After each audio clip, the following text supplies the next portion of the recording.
Hello my friends, hello and welcome back to Pensando Inglés, where I bring you real English that you can understand. And today I've got a video that I believe will be useful and interesting. I really think that this will be something that can help you a lot in your journey with English learning, because today we're going to talk about some strange sayings, some strange expressions in English. And if you don't know where these come from, you'll have no idea what they mean. That's what we're going to talk about today, okay? I'm going to tell you guys some very common expressions and explain to you what they mean and where they come from. Okay, so do you know what it means to spill the beans, to let the cat out of the bag? Things like that. That's what we're going to be talking about today. But first, before we do that, let me ask you guys.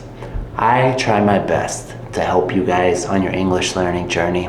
So I'm going to ask you the favor to help me by giving me gusta, give me a like, and leave me a comment, okay? Leave me a comment because that will help the YouTube algorithm to push my videos out to other people and help them to learn English.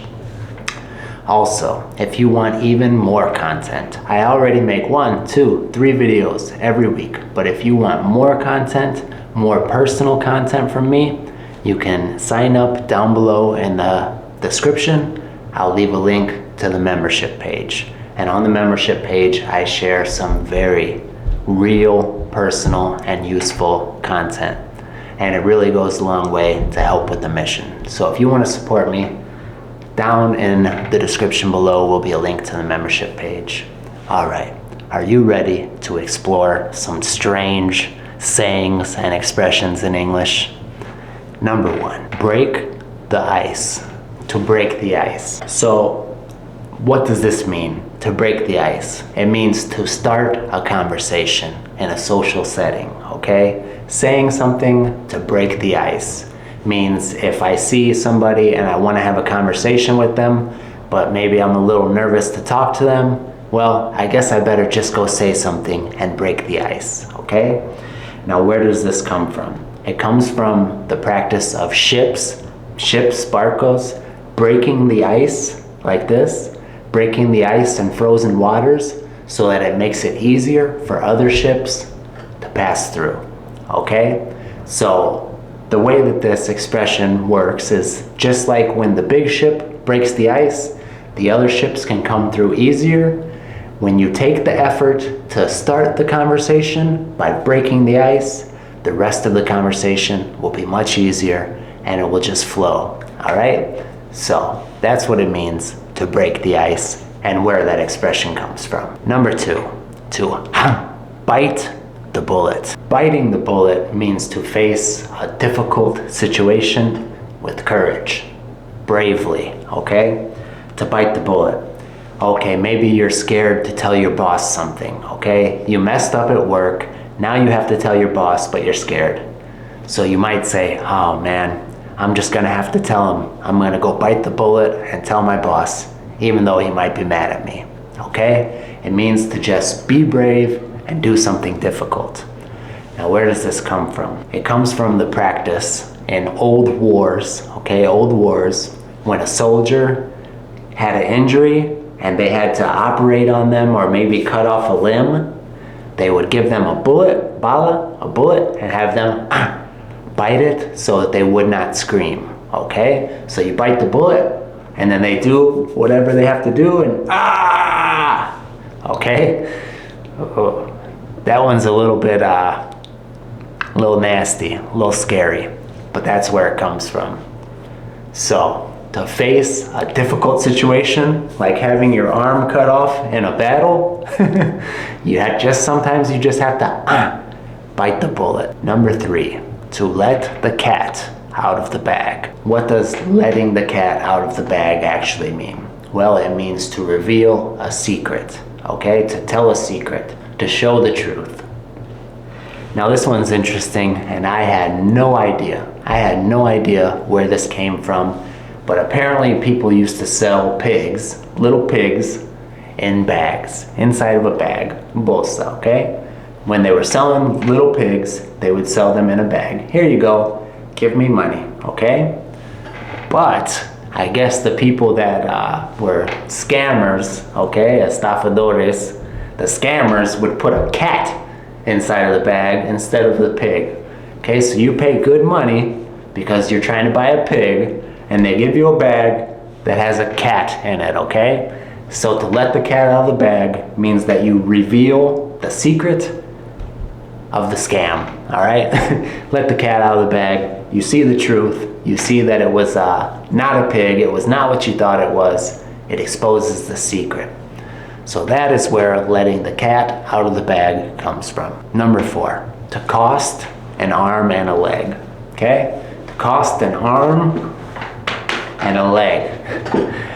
This means, what does it mean? It means that something is very expensive, muy caro, okay? Something is very expensive. Where does it come from? Well, it is believed that this expression originates from ancient times before cameras like I'm using here. A long time ago, before we had cameras, before we had phones to take pictures, people had to paint. They had to paint portraits, okay? If I wanted a picture of myself to hang up on my wall, I had to pay somebody money to come and paint me, okay? But it costed more to have your portrait done if you wanted to add limbs and your body, okay? So it was cheaper. It was cheaper to just have your face, like this, okay? This one is cheaper.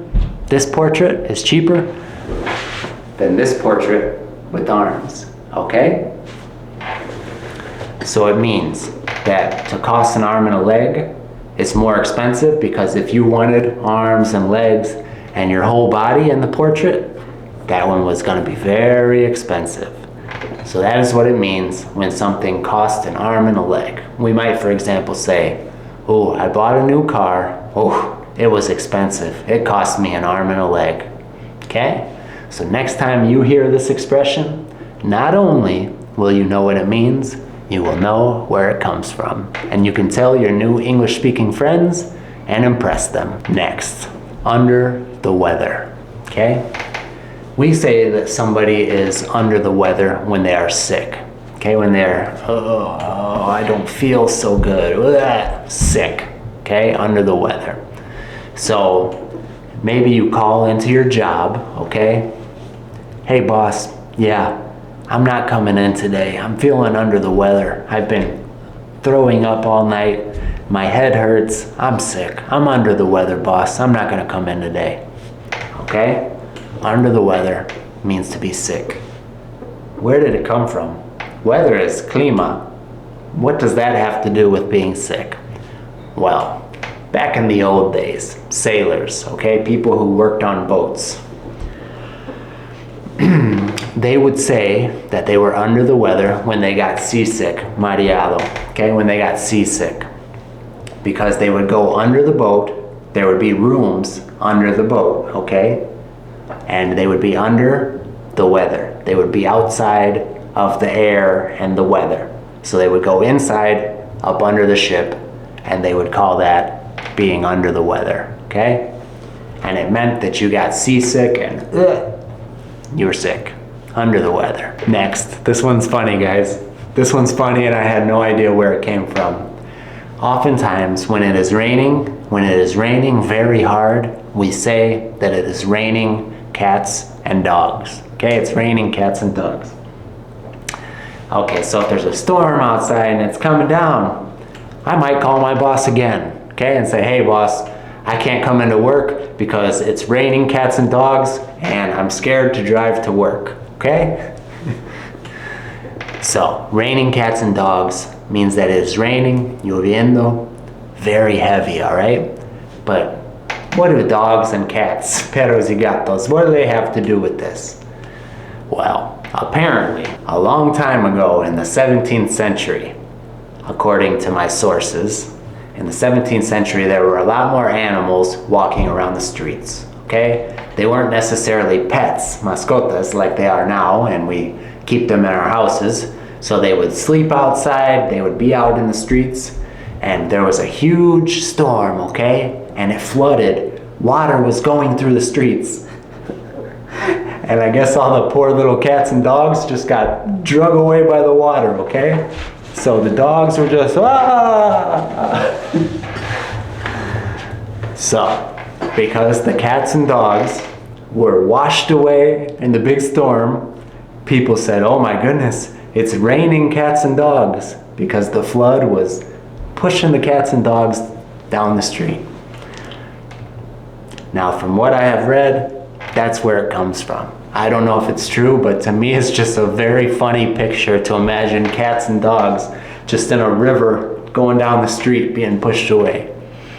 So I hope that's where it comes from, because I like that explanation. Okay, the next and last one that we are going to cover in this video is to bury the hatchet, okay? This is a hatchet. It's like a small axe, and Indians used to fight with them, okay? When two tribes of indigenous people here in the US would have battles, they would fight with arrows, but also hatchets.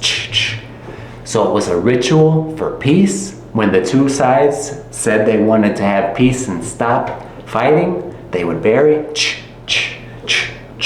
their hatchets underground, okay? They would bury their hatchets, and that was a symbol that we will not use these weapons anymore, these armas.